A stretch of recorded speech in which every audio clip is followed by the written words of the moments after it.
누구라도 돈 쓴 내역 중에서는 숨기고 싶은 부분들이 조금씩 다 있겠지만 이걸 이제 숨기다가 만약에 거짓말을 하는 순간 사건이 많이 꼬이게 되는 겁니다.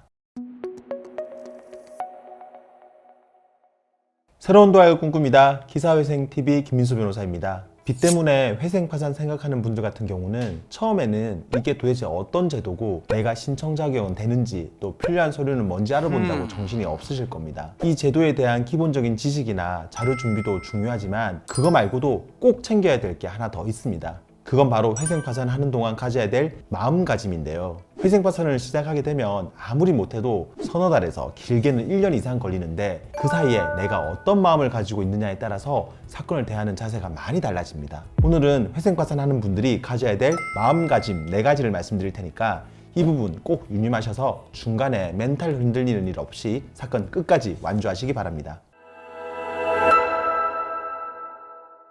회생 파산하시는 분들이 가져야 될 마음가짐 첫 번째는 바로 냉정함입니다. 회생 파산이라는 게 채무자 사정이 딱 하면은 법원에서 빚 탕감 많이 해주고 면책시켜주고 그런 제도가 아니에요. 채무자 재산이랑 소득이랑 얼만지, 그다음 부양가족은 몇 명인지, 최근 입출금 내역에 문제는 없는지와 같은 객관적인 이제 자료를 바탕으로 변제금이랑 탕감률이 정해지는 겁니다. 파산의 경우도 채무자가 불쌍하다고 면책시켜주는 게 아니라 법에서 정한 불허가 사유가 없는지 하나하나 다 따져서 문제가 없으면 면책시켜주는 구조예요. 채무자는 회생 파산이 이런 시스템이라는 걸 알고 객관적이고 냉정한 자세로 사건을 임해야 회생위원이나 또는 파산관제인이 강하게 압박을 해도 멘탈이 흔들리지 않을 수가 있습니다. 물론 법에도 감정이 있다고 나이가 많고 건강이 안 좋거나 또 뭐 어린 자녀들의 생계를 책임지는 가장이란 등의 어떤 그런 사정이 있으면 그 부분을 법원에서 어느 정도 감안해 주긴 해요. 하지만 원칙은 객관적인 자료를 토대로 사건이 처리된다는 점 잊지 마시기 바랍니다. 그래야 채무자 스스로도 회생위원이나 파산관제인에게 감정적으로만 호소하는 게 아니라 객관적인 자료로 대응을 할 수가 있고 그래야만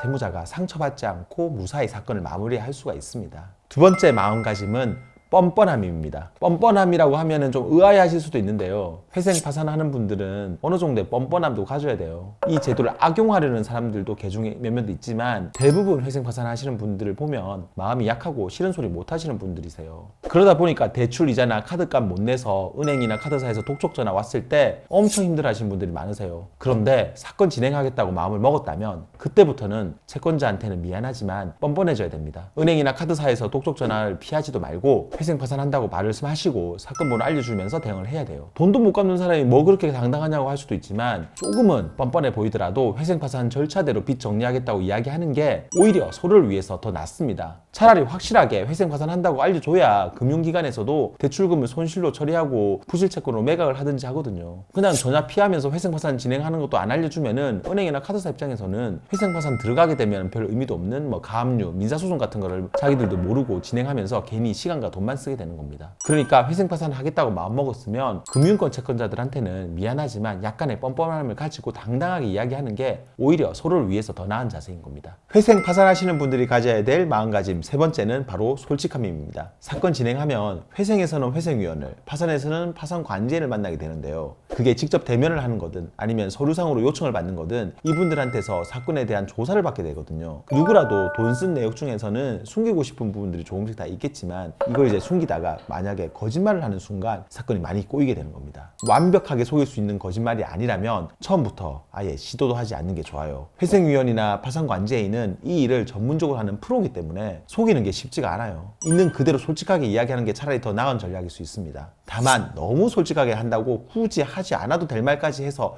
긁어 붓으로 만들지는 말아야 되겠죠. 그렇게만 하지 않는다면 솔직한 게 사건을 안정적으로 처리하는 방법이라는 점 꼭 기억하시기 바랍니다. 마지막은 감사함인데요. 내가 회생 파산으로 빚을 탕감받게 되면 그만큼 채권자들은 돈을 못 받게 되는 겁니다. 특히 그게 일반 개인 채권자라고 하면은 그분들은 자기의 피 같은 돈을 강제로 다 날리게 되는 거예요. 채권자들이 못 받는 돈을 나라에서 대신 주고 그러는 것도 아닙니다. 그러니까 회생 파산하시는 분들은 채권자들에게 그리고 이런 제도를 통해서 빚 탕감을 받을 수 있다는 거에 대해서 고마운 마음을 가졌으면 합니다. 이 제도를 통해서 빚 탕감 받는 걸 너무 당연하게 여기고 행동하면 채권자들의 분노가 커져서 이의 신청이 많이 들어올 수도 있어요. 채무자가 어떤 마음을 가졌는지는 의외로 사건을 하면서 그 말투와 행동에서 묻어나기 때문에 판사님이나 채권자들도 이걸 압니다. 아무래도 감사함을 가진 채무자일수록 법원에서도 조금이라도 더 도와주고 싶은 마음이 생기는 건 당연한 거겠죠. 결국 그런 마음이 내 사건 처리에도 도움이 된다는 사실 결코 잊지 마시기 바랍니다.